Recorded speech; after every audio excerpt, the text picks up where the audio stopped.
Do you think that you can act without Congress and initiate a no-fly zone in Syria without congressional approval?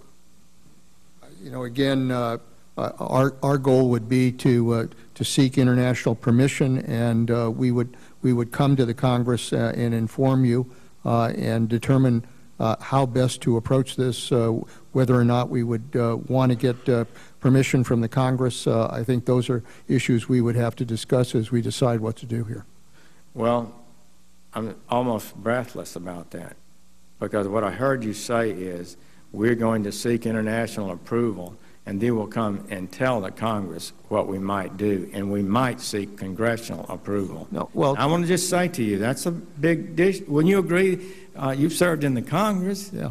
Wouldn't you agree that that's would be pretty breathtaking to the average American? So would you like to clarify that? But I've also served with Republican presidents and Democratic presidents who has always reserved the right to defend this country if necessary.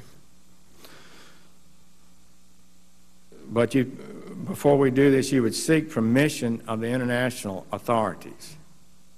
If we're working with an international coalition and we're working with NATO, we would want to be able to get appropriate permissions in order to be able to do that. That's something that, you know, all of these countries would want to have some kind of legal basis on which to act. What legal basis are you looking for? What entity? Well, obviously, if NATO made the decision to go in, that would be one. If we developed an international coalition beyond NATO, then obviously some kind of UN security resolution would be the basis for that. Coalition of.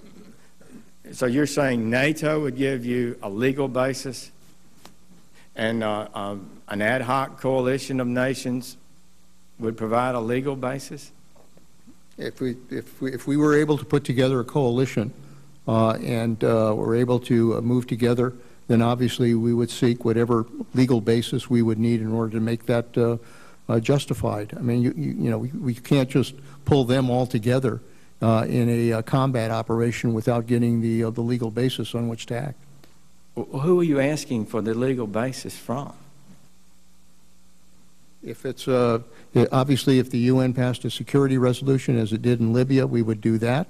If NATO came together as we did in Bosnia, we would rely on that. So, you know, we have options here if we want to build the kind of international approach to dealing with the situation. Well, I'm for having an international support, but I'm really baffled by the idea that somehow an international assembly provides a legal basis for the United States military to be deployed in combat.